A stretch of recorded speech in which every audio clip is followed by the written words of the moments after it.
देखिए नेक्स्ट हमारा टॉपिक है एक्वायर्ड इम्यूनिटी।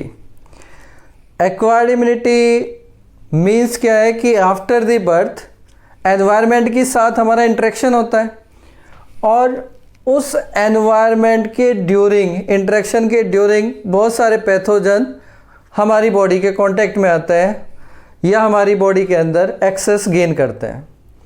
उसकी वजह से हमारी एक पार्टिकुलर स्पेसिफिक इम्यूनिटी डेवलप होती है, यानी हर एक पैथोजन के लिए एक पार्टिकुलर स्पेसिफिक इम्यूनिटी डेवलप होती है, उसको हम बोलते हैं एक्वायर्ड इम्यूनिटी।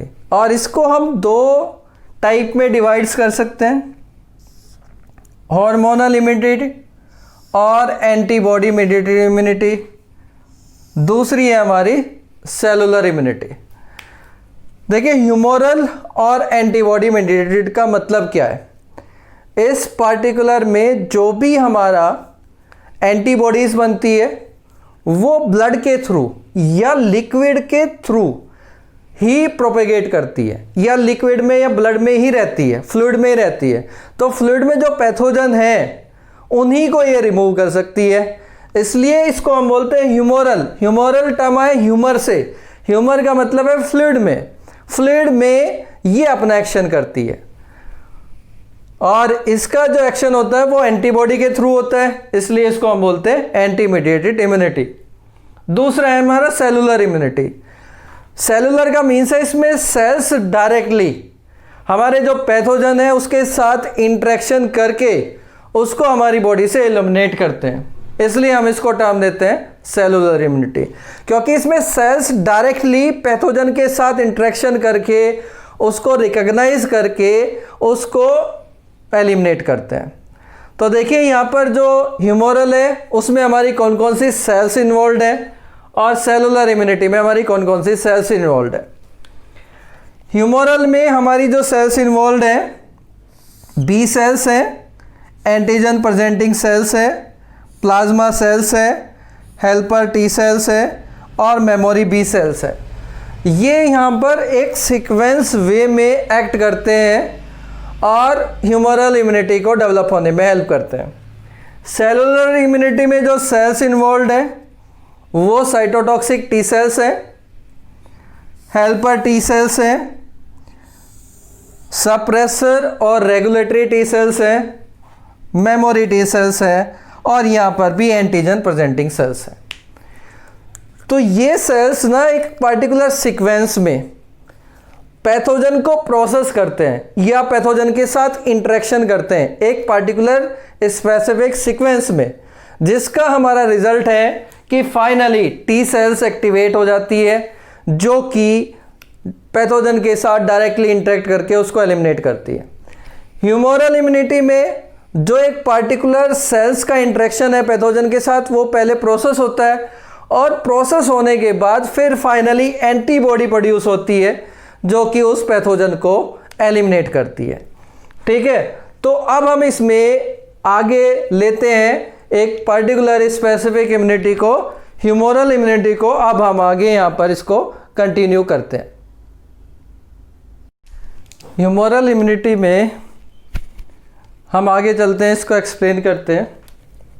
देखिए ह्यूमरल इम्यूनिटी में सबसे पहले मैंने बताया था कि एक पार्टिकुलर यहाँ पर एंटीजन प्रेजेंटिंग सेल्स होती है और ह्यूमोरल इम्यूनिटी हमारी पार्टिकुलरली एक्सोजीनस एंटीजन के लिए होती है।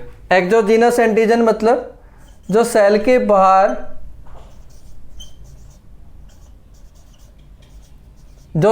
बाहर पैथोजन मल्टीप्लाई कर सकते हैं या रहते हैं।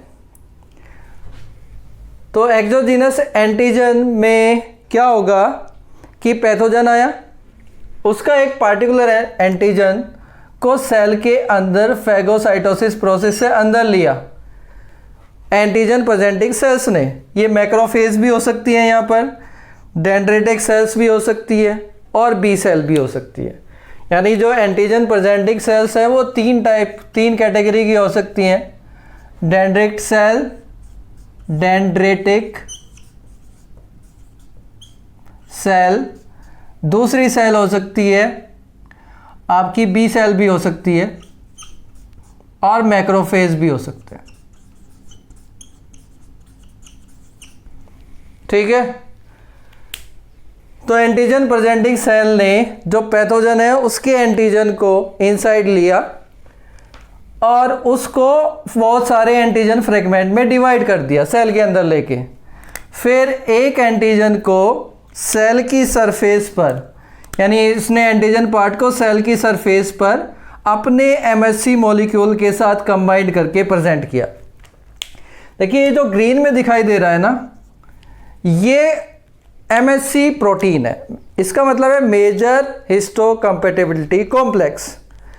देखिए सेल के अंदर एक हमारे बहुत सारे एलील होते हैं क्रोमोसोम के ऊपर, जो एक पार्टिकुलर प्रोटीन को बनाते हैं, मेजर हिस्टोकम्पैटिबिलिटी कॉम्प्लेक्स। मतलब वहाँ पर बहुत सारे ग्रुप ऑफ एलील है जो कि एमएससी प्रोटीन बनाते हैं, और ये एमएससी प्रोटीन हमारी जनरली हमारी जो सेल्स है, टिश्यू सेल्स, उनके ऊपर होते हैं। इनको हम सेल्फ एंटीजन भी कहते हैं। मीन्स क्या है कि एंटीजन प्रेजेंटिंग सेल्स ने जो बाहर से पैथोजन आया उसको अपने एमएससी मॉलिक्यूल के साथ बाइंड कर लिया और बाइंड करके इसको सरफेस पर प्रेजेंट किया। और यहाँ पर जो ये एमएससी है, ये एमएससी सेकेंड है। MSc second, basically MSc 3 type के होते हैं generally, MSc first, MSc second और एमएससी थर्ड। तो यहाँ पर जो ये एंटीजन प्रेजेंटिंग सेल्स है यानी मैक्रोफेज, इसने बाहर के एंटीजन को अपने सेल्फ एंटीजन के साथ, सेल्फ किसको कह रहे हैं हम, मेजर हिस्टोकम्पैटिबिलिटी कॉम्प्लेक्स प्रोटीन, क्योंकि ये सेल के अंदर खुद की प्रोटीन है और इसी के थ्रू ये एंटीजन को बाहर प्रेजेंट करता है।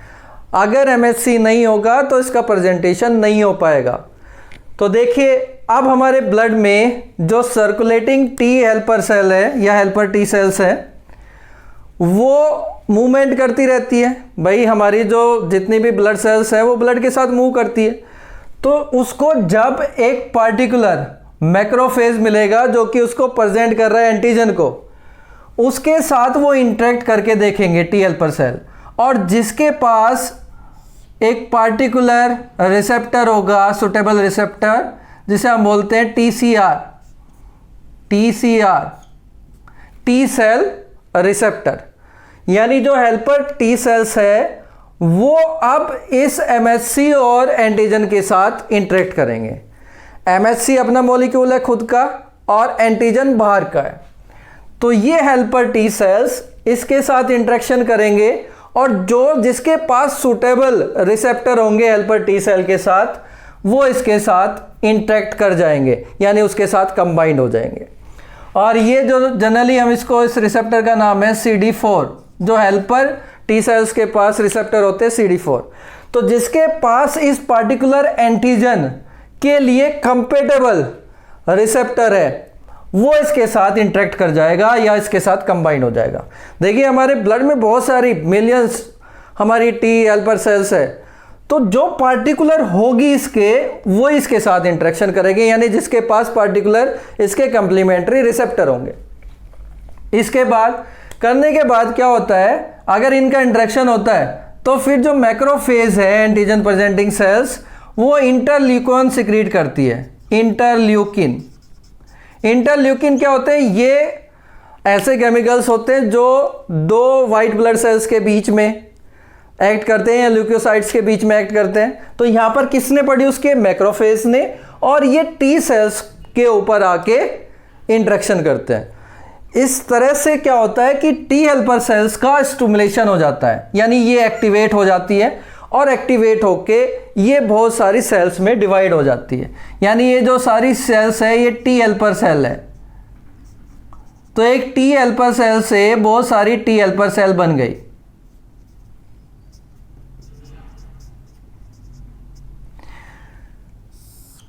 ठीक है, अब ये जो एक्टिवेटेड टी हेल्पर सेल्स हैं ये हमारे ब्लड में ही सर्कुलेट कर रही है। तो पार्टिकुलर उस बी सेल्स हमारी कौन सी होगी, बी सेल्स, एक पार्टिकुलर बी सेल्स है। तो यहां पर जो बी सेल्स है, बी लिम्फोसाइट है, ये भी क्या करते हैं कि एंटीजन को अंदर लेके प्रोसेस करके उसको अपने एमएचसी सरफेस के साथ, मॉलिक्यूल के साथ ये भी प्रेजेंट करते हैं।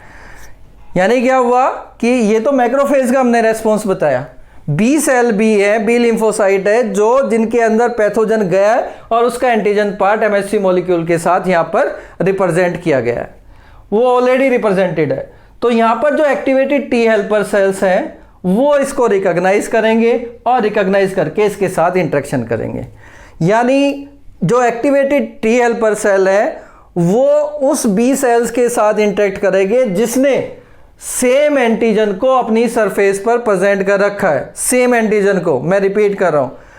और इंटरेक्शन करने के बाद अब ये टी हेल्पर सेल्स यहां पर साइटोकाइन प्रोड्यूस करते हैं या इंटरल्यूकिन प्रोड्यूस करते हैं और ये बी सेल्स को एक्टिवेट कर देते हैं। तो बी सेल फिर बहुत सारी सेल्स में डिवाइड हो जाती है और पर्टिकुलर बी सेल के क्लोन बन जाते हैं। यहां पर किसके क्लोन बने थे? टी हेल्पर सेल के। क्लोन का मतलब है एक सेल की प्रोजेनी, एक सेल ही डिवाइड होके अपनी जैसी सिमिलर सेल्स बना रही है। तो यहां पर बी सेल के क्लोन बने, तो इनमें से कुछ क्लोन यानी कुछ सेल्स तो मेमोरी बी सेल्स में कन्वर्ट हो जाती है, यानी अब इसका इस पर्टिकुलर टाइम पर कोई फंक्शन नहीं है। इस मेमोरी बी सेल का मतलब है अब इसने इस पूरा जो सीक्वेंस हुआ है इसको मेमोराइज कर लिया है। जो हमारी कुछ सेल्स है वो प्लाज्मा में कन्वर्ट हो जाती है और प्लाज्मा सेल्स अब यहां पर एंटीबॉडीज प्रोड्यूस करते हैं। यानी ये बाहर प्रोटीन्स के मॉलिक्यूल सिक्रेट करते हैं जिनकी क्या कैपेबिलिटी है कि अब वो हमारे ये कहां पर प्रोड्यूस हो रहे हैं? ब्लड में या फ्लूइड में। तो यहां पर फ्लूइड में प्रोड्यूस होने के बाद एंटीबॉडीज अब ब्लड के साथ पूरी बॉडी में मूव करेगी और जहां पर भी उनको वो पर्टिकुलर पैथोजन मिलेगा उसके साथ इंटरेक्ट करके उसको एलिमिनेट कर देगी। तो ये पूरा हमारा प्रोसेस है ह्यूमोरल इम्यूनिटी का। और इसमें ना जो हमारी मेमोरी सेल्स बनी है अब इसने इस पूरे प्रोसेस को रिकॉग्नाइज कर लिया है। अगर सेम पैथोजन हमारा दूसरी बार सेम पैथोजन सेकेंड टाइम हमारी बॉडी में एंटर करेगा तो ये कोई हमारा इतना पूरा प्रोसेस नहीं होगा, यहां तक का शुरू से लेके यहां तक का नहीं होगा। मेमोरी सेल्स क्या करेगी? डायरेक्टली एंटीजन जो पैथोजन आया उसके साथ इंटरेक्ट करेगी और डिवाइड होके प्लाज्मा सेल्स में फिर वो किसका प्रोडक्शन कर देगी? एंटीबॉडीज का। ठीक है, तो ये इतना हुआ हमारा ह्यूमोरल इम्यूनिटी में। Thank you.